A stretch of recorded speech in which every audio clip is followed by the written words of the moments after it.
Folks, ladies and gentlemen, I want to take this opportunity to welcome you again to Global Leadership Perspectives.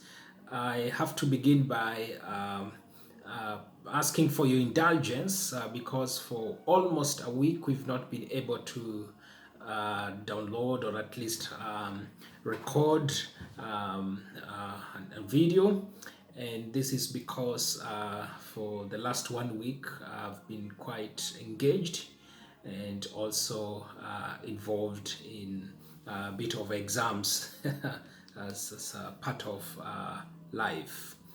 And so I want us today to look at something that I've been talking about, though in a different ways, but at least we'll be able to see how it knits together and how it forms what I want to talk about today. I've talked about the, the kind of an active kind of move where the international community is concerned in context of Africa as a continent. And for that regard, I want us to look at the Chancellor of Germany, Mr. Scholz's mission to Africa. As we understand, he has wrapped up a 2-day visit. He began by visiting Ethiopia and having some good consultative meetings with the AU. As you know, the African Union headquarters are based in Addis Ababa in Ethiopia, the capital city.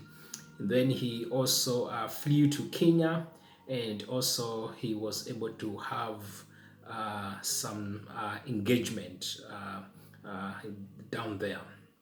And so I want us to focus and try perhaps to amplify what has been discussed or perhaps agreed on.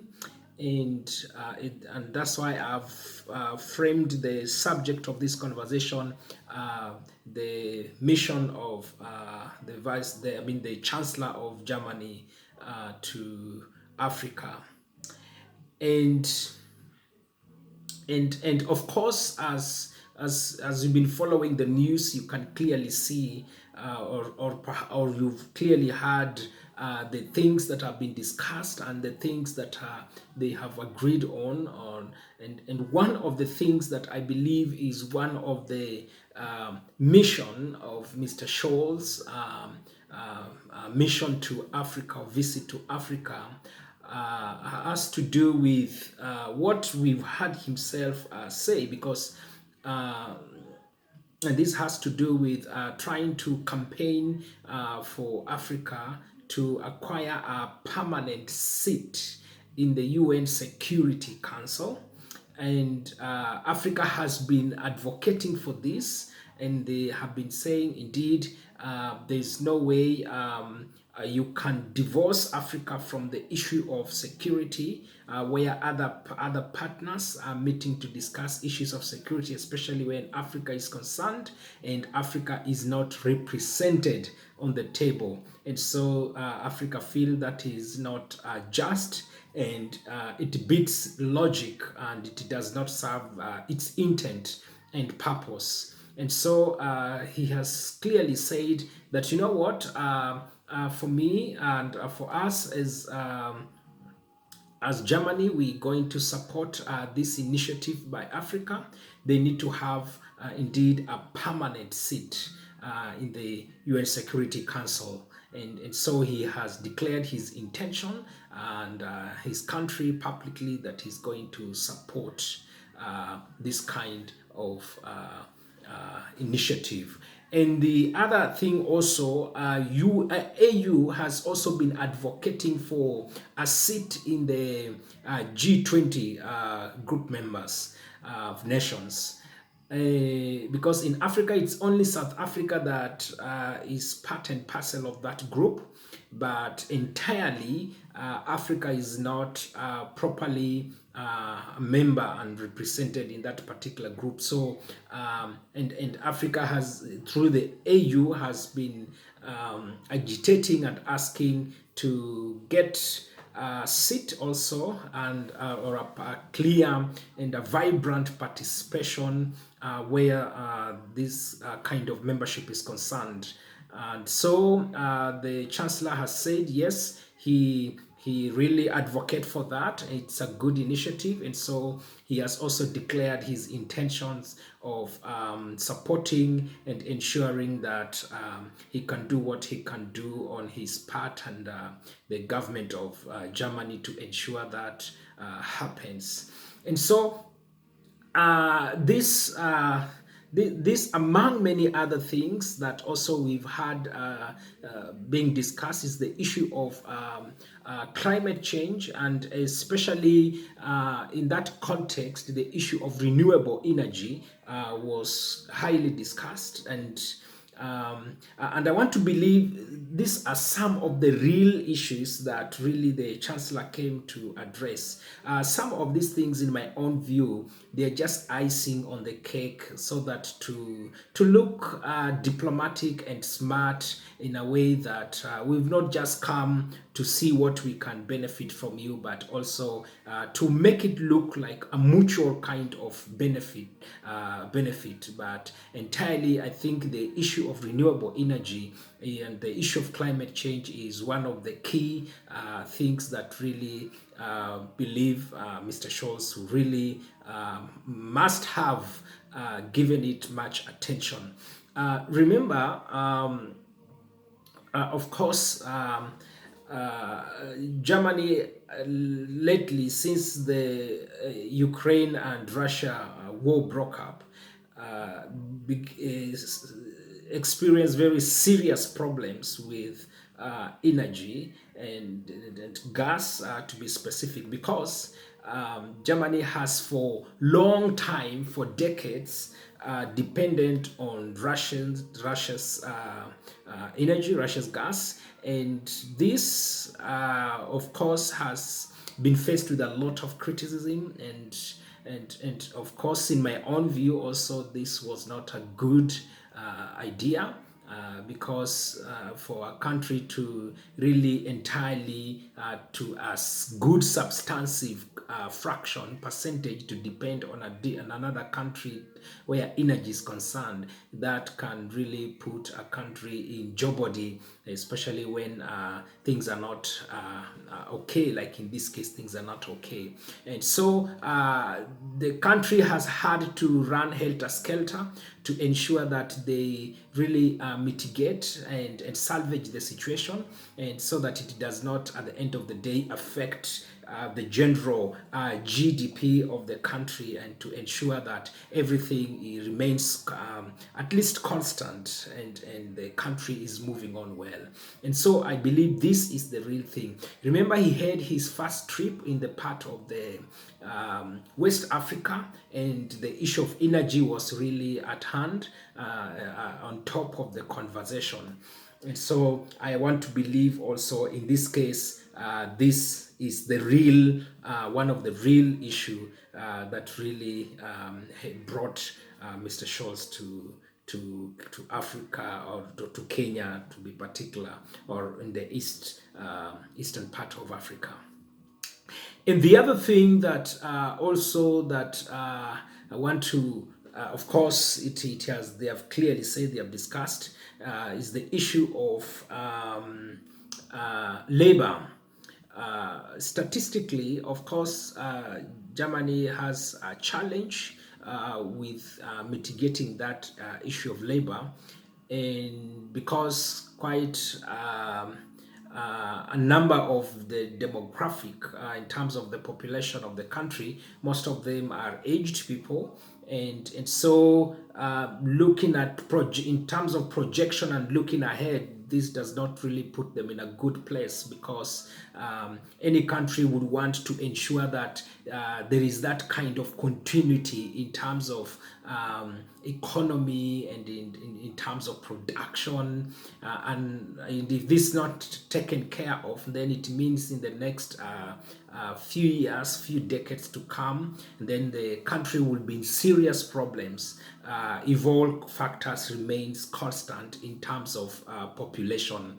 And really, I don't see it changing much. And so one of the ways to mitigate this is to look at some of these countries outside there and see how they can bring them in, bring some of the people who may want to work in the country. Of course, the government of Germany has had, if I say, a bit enclosed or preserved migration policy system, or that's why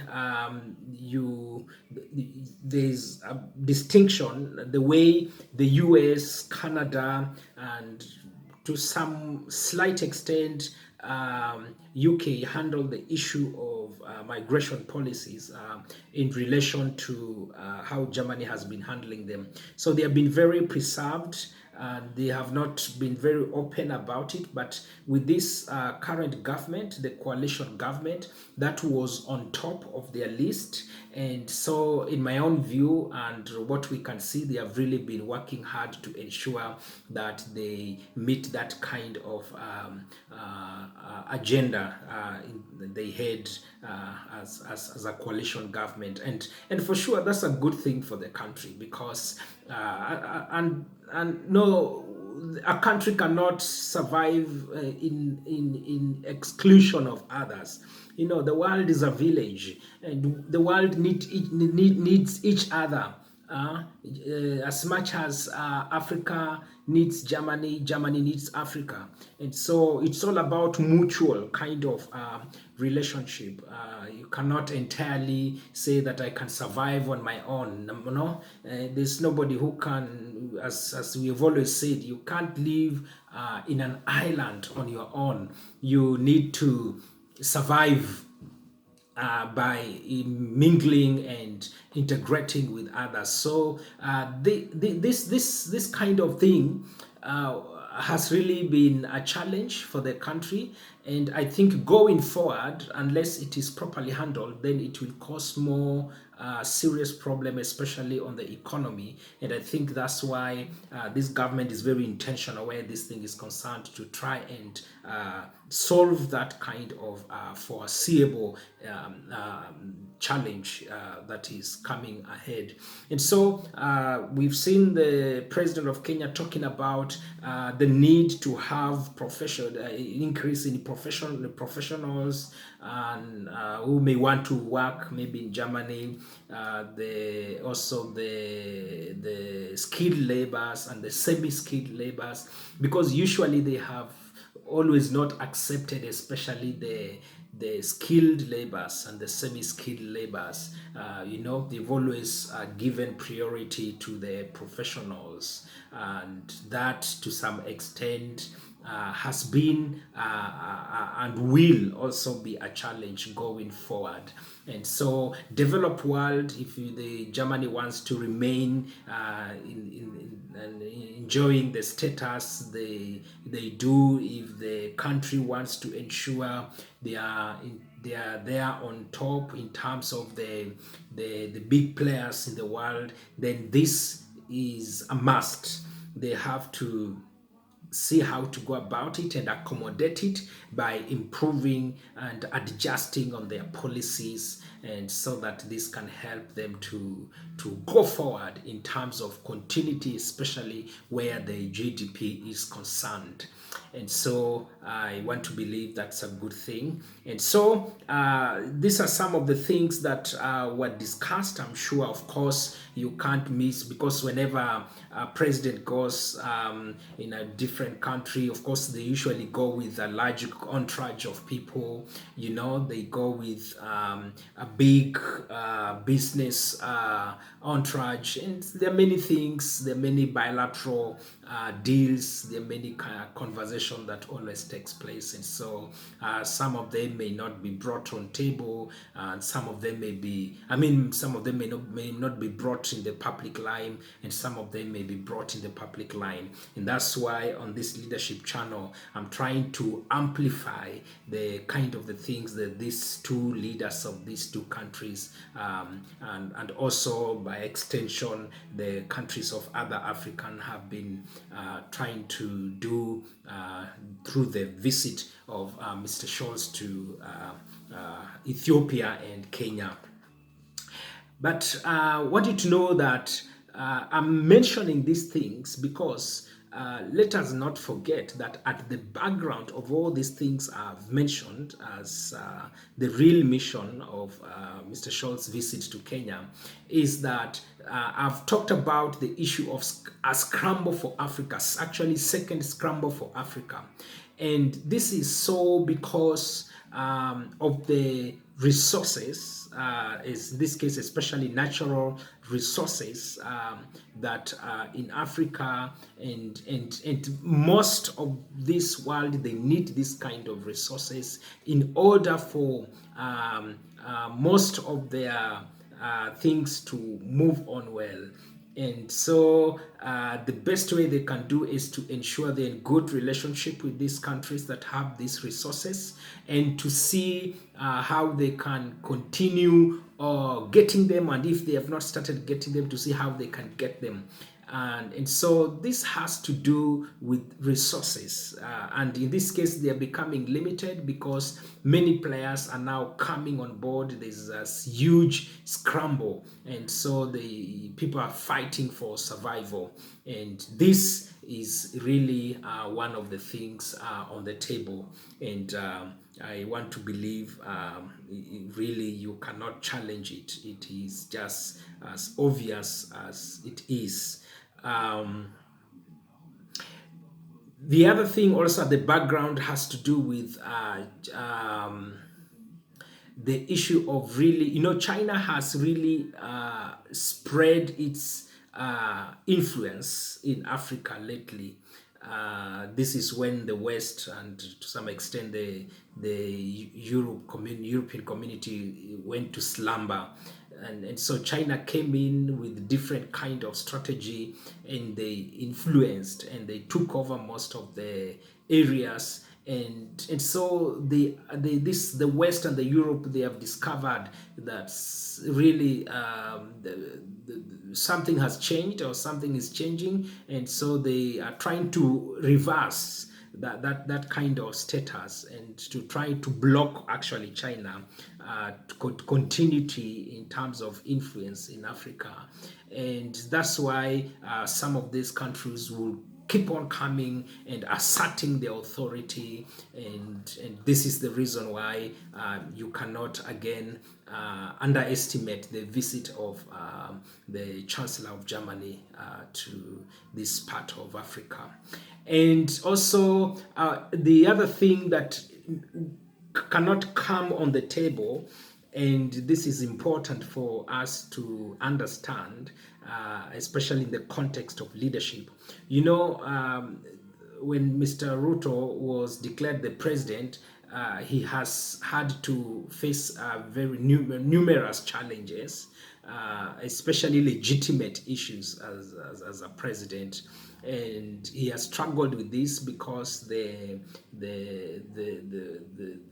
opposition has really refused to accept that he won squarely, and so they are calling for electoral justice. And that's why we've had lately a lot of protest in the country, and we've seen how the police also have been misbehaving in this regard.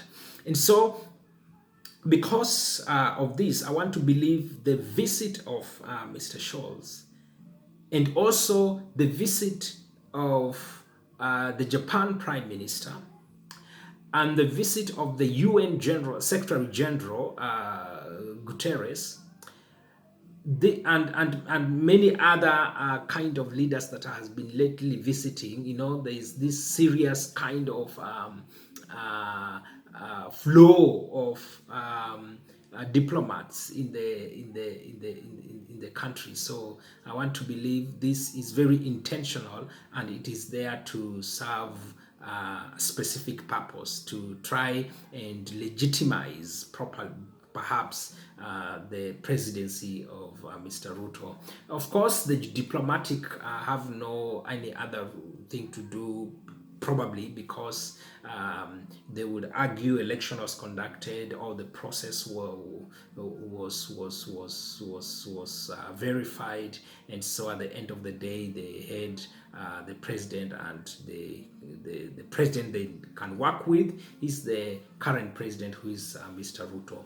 And so